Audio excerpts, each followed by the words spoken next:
Well, welcome to our new midweek Bible study. As you may be able to tell from the various media that we have released prior to this video, our study in Galatians is complete. We're done with the book of Galatians. And we're now moving into the book of Ruth.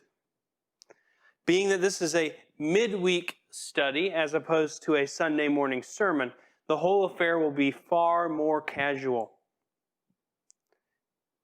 It'll be far more relaxed.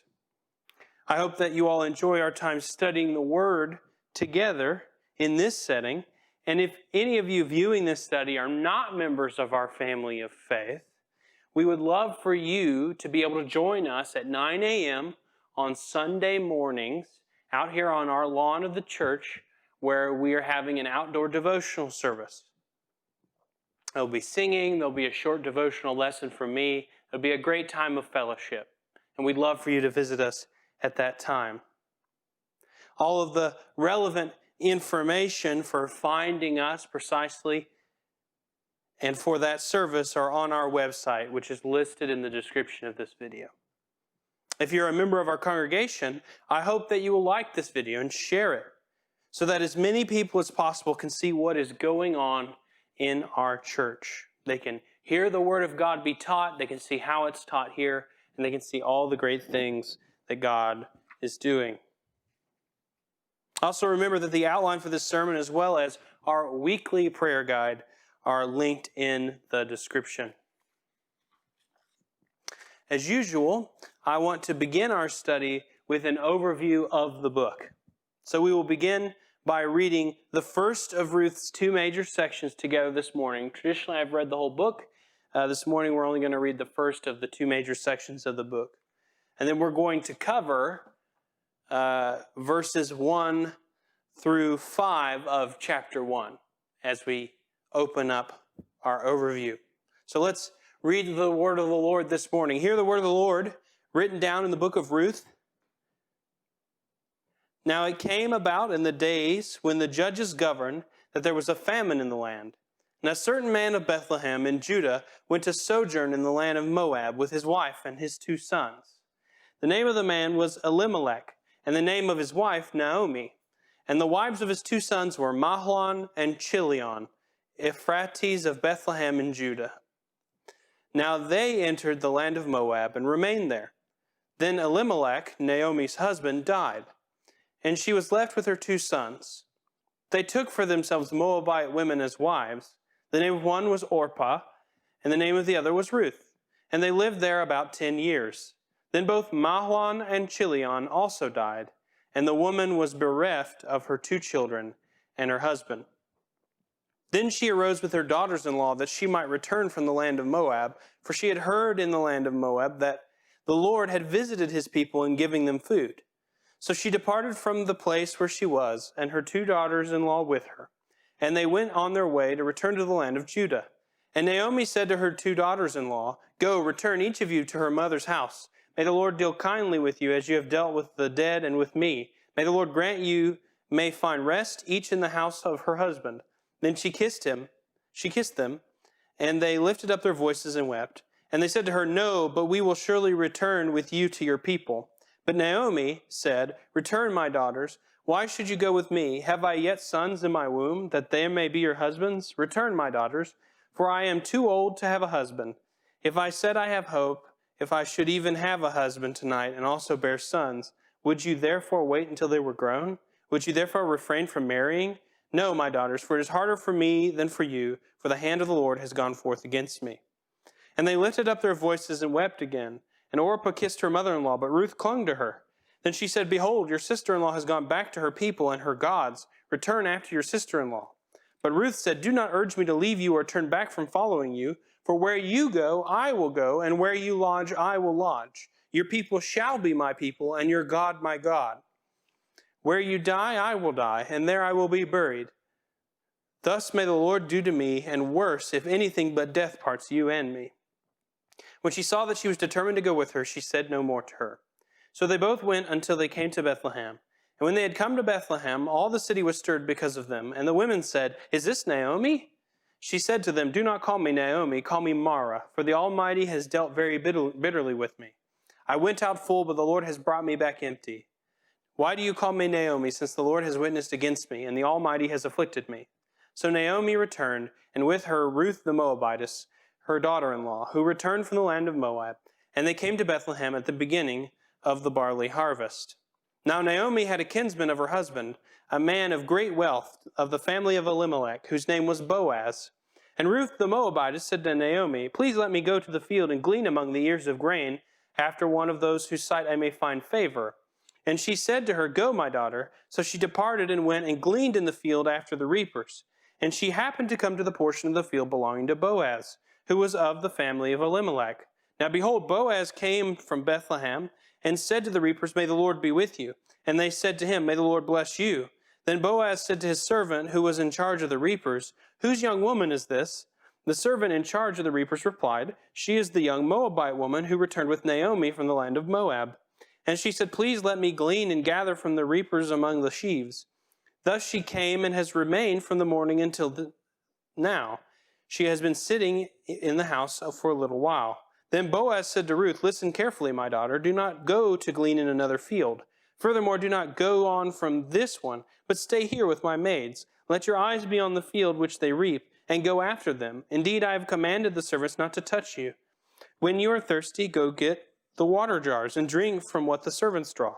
Then she fell on her face, bowing to the ground, and said to him, "Why have I found favor in your sight that you should take notice of me, since I am a foreigner?" Boaz replied to her, "All that you have done for your mother-in-law after the death of your husband has been fully reported to me, and how you left your father and your mother and the land of your birth, and came to a people that you did not previously know. May the Lord reward your work, and your wages be full from the Lord, the God of Israel, under whose wings you have come to seek refuge." Then she said, "I have found favor in your sight, my lord, for you have confronted me, and indeed have spoken kindly to your maidservant, though I am not like one of your maidservants." At mealtime, Boaz said to her, "Come here, that you may eat of the bread and dip of your piece of bread in the vinegar." So she sat beside the reapers, and he served her roasted grain. She ate and was satisfied, and had some left. When she rose to glean, Boaz commanded his servants, saying, "Let her glean even among the sheaves, and do not insult her. And you shall purposely pull out for her some grain from the bundles, and leave it that she may glean, and do not rebuke her." So she gleaned in the field until evening. Then she beat out what she had gleaned, and it was about an ephah of barley. She took it up and went into the city, and her mother-in-law saw that she had gleaned.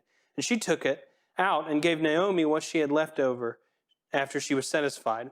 Her mother-in-law then said to her, "Where did you glean today? Where did you work? May he who took notice of you be blessed." So she told her mother-in-law with whom she had worked, and said, "The name of the man with whom I worked today is Boaz." Naomi said to her daughter-in-law, "May he be blessed of the Lord, who has not withdrawn his kindness to the living and to the dead." Again Naomi said to her, "The man is our relative. He is one of our closest relatives." Then Ruth the Moabitess said, "Furthermore, he said to me, if you should stay close to my servants until they have finished all my harvest." Naomi said to Ruth, her daughter-in-law, "It is good, my daughter, that you go out with his maids, and that others do not fall upon you in another field." So she stayed close by the maids of Boaz in order to glean until the end of the barley harvest and the wheat harvest, and she lived with her mother-in-law. So I'm sure most of you are familiar with the famous series of movies made by National Lampoons, which is the vacation movies starring Chevy Chase. And one of the hallmarks of the comedy in these movies is that everything that could go wrong does. It's just mishap after mishap after mishap. The hits just keep coming, and it really does seem like nothing good happens to Clark Griswold. It's always some kind of absurd, crazy thing, and he always ends up with the worst possible hand to draw. His family and everyone with him suffers this misfortune constantly.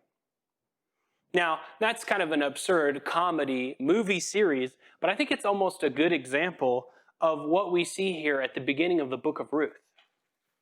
When we look at these first 5 verses, it describes what for the ancient world would be a Clark Griswold level of unfortunate tragedy. We see that in these verses, it is really a bad day for Naomi. Like Clark Griswold trying to go on vacation, It's just one bad thing after another. Look back at verses 1 through 5 this morning. Now it came about in the days when the judges governed, so she's living in a very disruptive time in Israel's history, that there was a famine in the land, so they experienced a famine. And a certain man of Bethlehem in Judah went to sojourn in the land of Moab with his wife and his 2 sons. So she had to get up and move her whole family. The name of the man was Elimelech, and the name of his wife Naomi, and the names of his 2 sons were Mahlon and Chilion, Ephrathites of Bethlehem in Judah. Now they entered the land of Moab and remained there. So she lived among foreigners. Then Elimelech, Naomi's husband, died. Okay, really bad event, number 1. Her husband dies. But she's got 2 sons still. And she was left with her 2 sons. They took for themselves Moabite women as wives. Another bad situation. It's, according to the law, in the strictest sense, one cannot be intermarried with the nations around them without a lot of consecration going on. They were nowhere near the people of God to do that. The name of one was Orpah, and the other name was Ruth. And they lived there about 10 years. Then both Mahlon and Chilion also died, and the woman was bereft of her 2 children and her 2 husbands. So this is the Clark Griswold situation. She loses her husband, she loses her children, all this in the context of them having to live among foreigners, and after having to do so because of a famine in the land of Israel. Well, there's 2 things. This story of unfortunate woe that we see at the beginning of this book, there's 2 things I want to draw out of these first 5 verses that I think inform the rest of the account we have in this book. There's 2 main things that one frames the background and the other drives the story. All right, so the first thing, the thing which frames the background, is an ancient culture. The ancient family culture of the Near East defines the basic story of this book. It's the source of the conflict and the resolution of the book. The account of Ruth recalls a very different time in history from our own. The key difference that I want to focus on this evening is that of the family. Ancient Near Eastern family life was very, very dependent on men for subsistence. Women typically could not own property and thus could not farm on their own. They relied on their husbands. They relied on their fathers, and then they relied on their husbands, and then they relied on their sons to provide for them.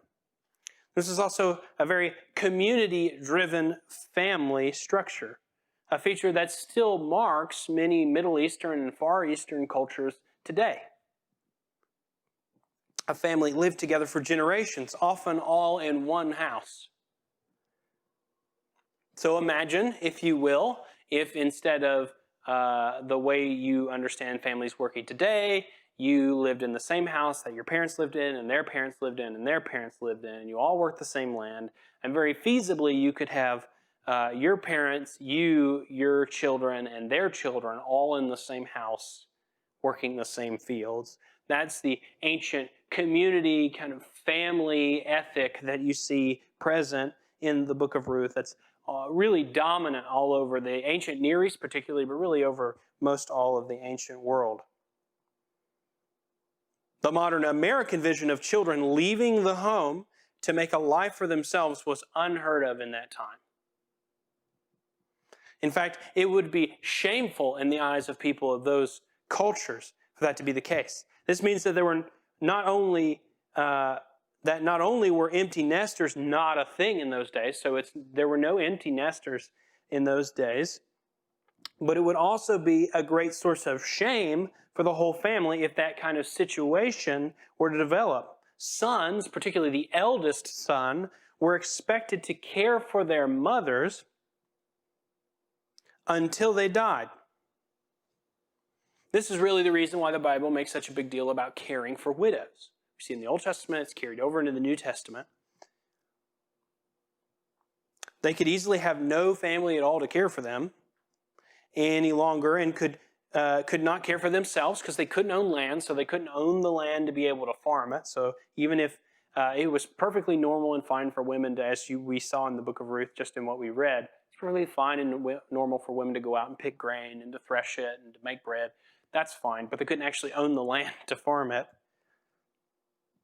So due to this, it made sense to lump them together with orphans as one big needy community. And it's because these widows in many ways are just like orphans. They have no family to care for them, and the system around them is not set up in such a way that they could care for themselves. So just as orphans, because they're not old enough to be able to care for themselves, can't do it, women, widows, older widows in this time, due to the way the system was set up, could not care for themselves. They had to rely on men to do that. They were, in many ways, their own orphans. So in Ruth, we see that Naomi was dealt the worst of all possible hands for a woman in her context. Her husband dies, and then her sons die. So her main plan for subsistence, her husband dies, and then the backup plan, her eldest son dies, and then the backup to the backup plan, which is her youngest son, dies. And based on the ages of her children, she's relatively old, so she probably does not. She's in a foreign land, so it's not like she can go to her father, who would probably also be dead. And she was old enough that she would be unable to remarry. She says that herself in the text. She tells Ruth and Orpah that she can't remarry. She's too old. One of the big downsides of the system in particular was that older men could easily and gladly marry younger women. There's a lot of reasons for this. One of them was to produce more children. But an older woman would not be remarried. She would just live on as a widow. So this really was the worst of all situations for a woman of this era. She had no way to provide for herself. Her daughters-in-law have no children mentioned, so we can assume that she doesn't even have grandsons who might be able to take care of her. And that means, because they haven't had children, that and she says it here herself as well, her daughters-in-law can all get remarried, so it's not even like they really owe her any duty either in the strictest legal sense. In the pagan nation of Moab, where she was living, she had no institutionalized method of gaining some kind of stability. There were no social structures for her. She had no relatives nearby. Because she wasn't in Israel, there were no legal social structures for people who were in need. It was a dog-eat-dog world that she lived in, and she had been dealt the worst of all possible hands. She would have had to become a beggar in the streets. This is why she leaves. Now, this is a certainly bleak position in which to begin this book. But I think this highlights the principal struggle of the account. Ruth is all about finding a family. For Naomi, it means finding herself a place of dignity as a widow, where she doesn't have to beg in the streets. And the only path of that comes through is through the path of family. And for Ruth, it means being redeemed into the people of God, finding a new family and holding her previous family, the family of Naomi, together.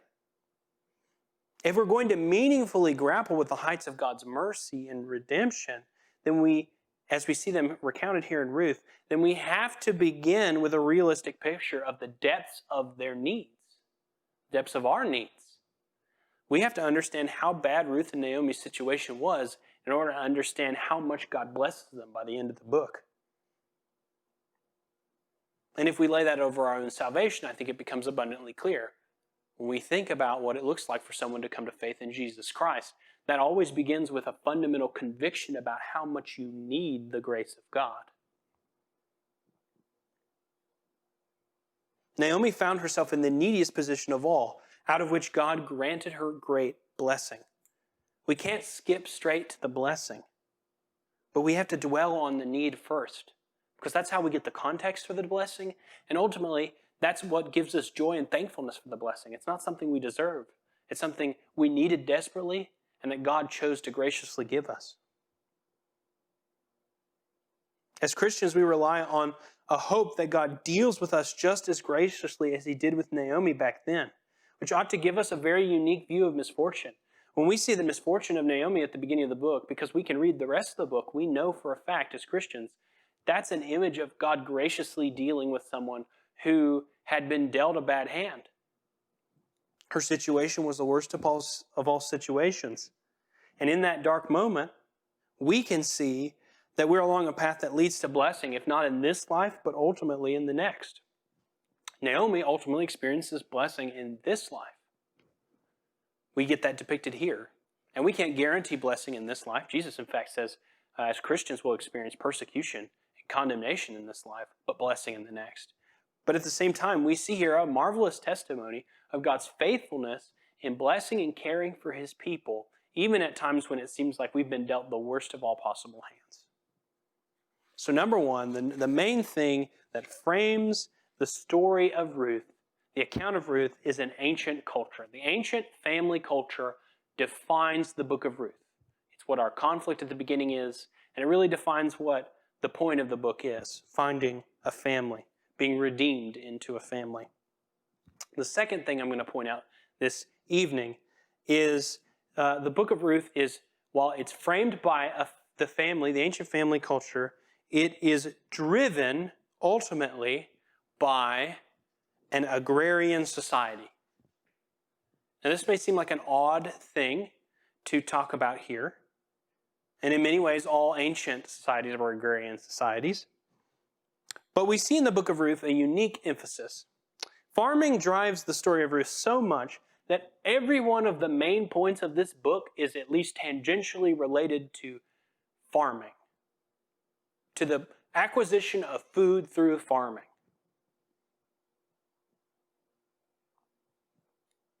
Now, our church is out in the sticks. Most of y'all work as farmers or ranchers. You're very, very familiar with what it looks like to live off of the land in some respects.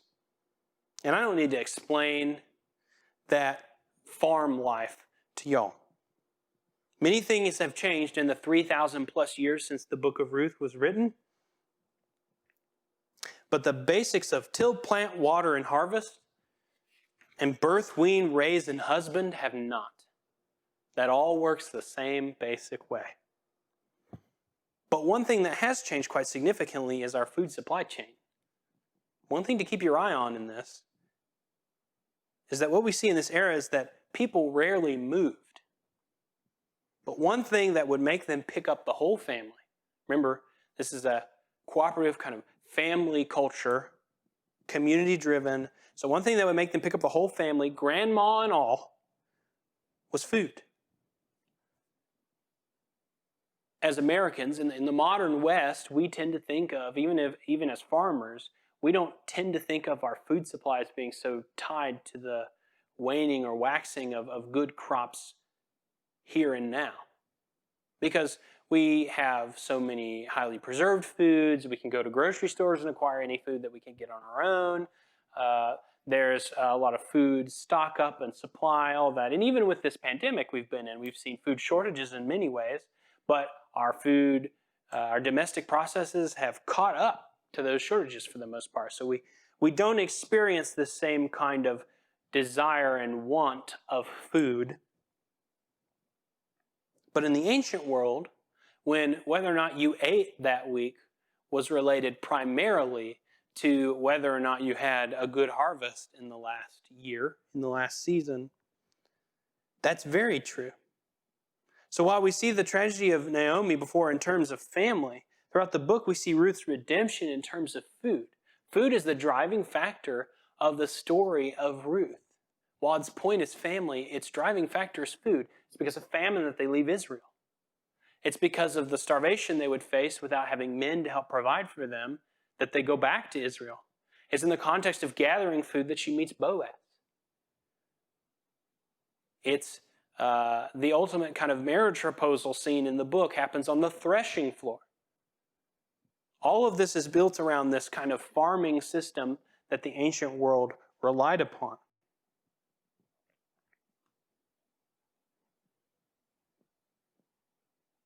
If it weren't for the fact that there was a famine in Israel, she would have never married into Naomi's family in the first place. And once she heads to Israel with her mother-in-law, it's in the context of securing food that she finds her redemption. So it seems kind of odd, but farming for food, so growing food, is a central driver in this plot, in the story of Ruth. In many ways, the book of Ruth is the Old Testament's farming book. It's so heavily built around the idea of stable crops and permanent growing fields that it strangely stands out in this regard. In the Old Testament, which is full of desert nomads, shepherds, kings, and warriors, Ruth stands out as being about farmers. It's a unique position to be in. And you think, well, the Old Testament has lots of farming, but it doesn't really. Most of the Old Testament, when it talks about any kind of farming-like activity, it's mostly talking about herding. There's not very much discussion, particularly in the historical books, about farming. If you think about big, important parts of the Bible that mention growing crops in a historical setting, there's Cain and Abel, there's Joseph storing up crops for the famine in Egypt, and there's basically nothing about farming anywhere else except for the regulations that are on farming in the Old Testament Pentateuch, in the law. So, and even once you get past Ruth, not a lot about farming. Once you get into that, it's about kings and judges and prophets and warriors. Not a lot of talk about farming. But Ruth, strangely enough, is really about farming in many ways. It's about family, but the plot is strangely built around the farming enterprise. And, you might be wondering, okay, Jacob, I get it. There's farming drives the plot. I understand this. But what does this have to do with me? What does this have to do with our study of the book? Well, farming, first of all, paints a powerful picture of stability and bounty. If you think about the predecessors of the people of Ruth's day, they're wandering in the wilderness. They are desert nomads. They're in slavery. Those are not positions of stability or of bounty. But we see in the book of Ruth a remarkable reality that in the nation of Israel there is stability and bounty.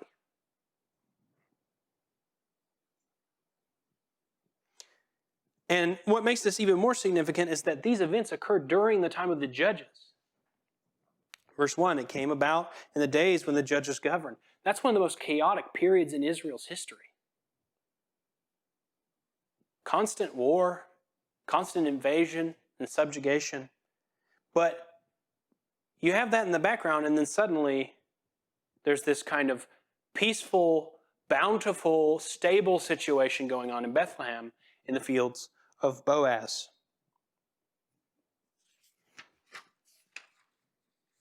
So we look at an account that demonstrates, when we look at this, we see an account that demonstrates that even in all of the chaos of that era in biblical history, God is still holding true to his promise that it will be a land of milk and honey. So even though there was a famine that drove them to Moab, it was a temporary famine.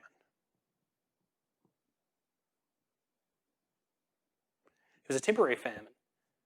She mentions that they're there for 10 years. She hears that the Lord had visited people and given them food, but based on how long it takes information to travel, and it doesn't say precisely when she heard that, it may have been a very temporary famine. They've only been about 5 years, and she didn't hear about it until later. So we see God, there's only a temporary famine, and God's still providing the stability and bounty that he promises his people. God is still holding true to his promise that it will be a land of milk and honey. So we have a powerful account then of God keeping his promises in spite of the overwhelming chaos of the world. Another thing we get to see in this is we get to see, and this is why farming is so important to the story of the book, we get to see God's farming regulations in the Old Testament law working out. We get to see them in action. When we see in chapter 2, when we get to that, you see the act of gleaning. That's a legal requirement based in the Old Testament law.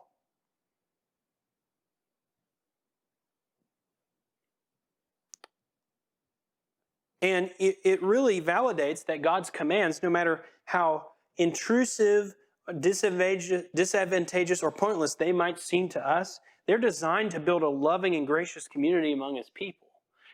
Ruth's ultimate goal of being redeemed into the family of Israel is accomplished because God set about a law that instructed people to care for those in need in the community. She received that, by God's grace, but beyond that was able to receive the care of Boaz. She happened into the field of Boaz. But when we look at the book of Ruth, we can see then that there's two main things framing and driving the plot. an ancient culture that values family and community. That's why Naomi and the sons are in Moab. That's why Naomi and the sons go back. And Naomi and the daughter-in-laws go back. That's why Naomi can't just stay where she is. And food from farming. And we see here that tells us important information even at the beginning here.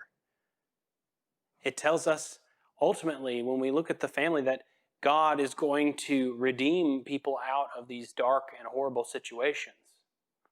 It gives us an insight into why Naomi's grief is so great throughout this book, because Naomi's been dealt the worst of all possible hands for a woman in her time. And looking at the enterprise of farming in Israel, it depicts a picture where God is still keeping his promises to his people, no matter how chaotic the world seems. And it also demonstrates to us how God's laws, no matter what we might think of them, ultimately are for the good of his people. And we see this lived out here in the book of Ruth. Well, I'm excited for us to continue in this study. And I look forward to us to move into real verse-by-verse exposition of the book. And I think this will be an excellent study for us. And I hope and pray for all of you that the Lord speaks to you through his Spirit as we study the book of Ruth.